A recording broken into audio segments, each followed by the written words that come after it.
The Prime Minister spent the better part of the day in Amagoro constituency. He was accompanied by ODM Chairman Henry Kosgei, Local Government Minister Dr. Paul Otuoma, Amagoro MP and Assistant Minister for Labour Sospita Ojamong, aspirants for various positions, including former Attorney General Amos Wako and later Regional Development Minister Fred Gumo. Now, the Prime Minister addressed most of his rallies by the roadside in Amagoro constituency, but his main rally was here in Malaba Township Primary School before he proceeded to Nambale. The Prime Minister expressed confidence in the Independent Electoral and Boundaries Commission and urged Kenyans to turn out in large numbers to register as voters. Mjiandae, weke kila kitu tayari, sawa?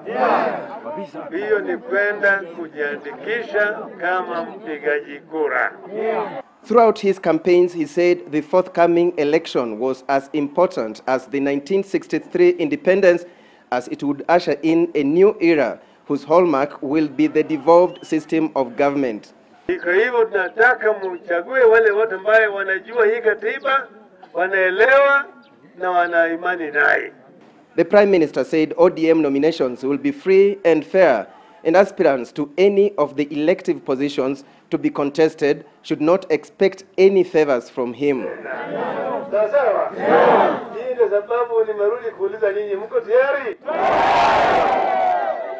Other ODM leaders present said their colleagues who had quit the party hoping to enjoy expanded democratic space elsewhere have been betrayed at their new political destinations, but the party would readily welcome them back.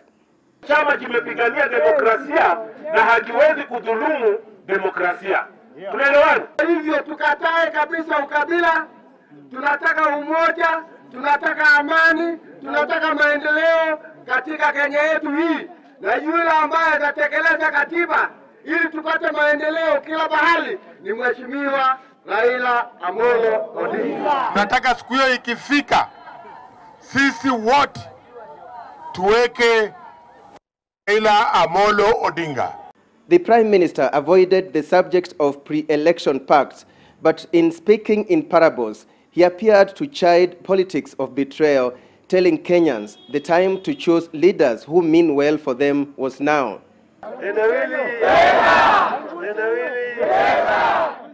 Usinisaidie.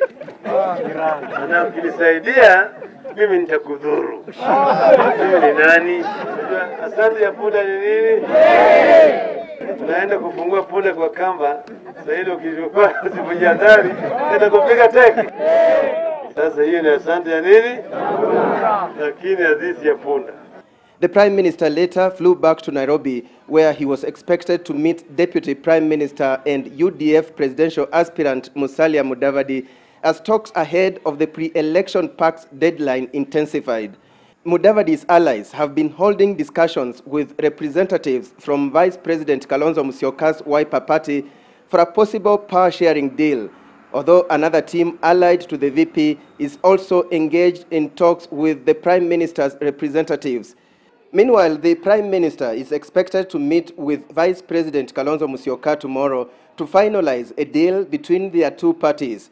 Under the deal, the Vice President has been offered the position of Deputy President. It was not immediately clear what else the Wiper Party would get in return for ceding the presidency.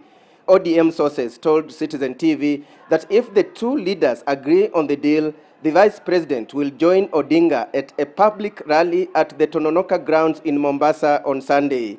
It is understood, however, that a joint Wiper, NEC and parliamentary group meeting held today could not agree on whether to back ODM, the TNA-URP coalition or Wiper, or enter into a deal with Deputy Prime Minister Musalia Mudavadi.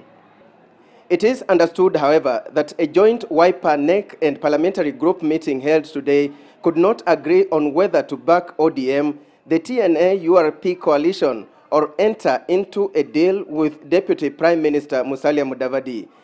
It is understood that the final decision was left to the Vice President himself, who flew back home from Malaysia this evening. And speaking in Siaya, Lands Minister James Orengo said the talks between Wiper Democratic Movement and ODM were at an advanced stage. To Tomorrow, the scheduled meeting between the Vice President and the Prime Minister is expected to paint a clearer picture on the way forward. Alex Chamwada for Citizen Weekend.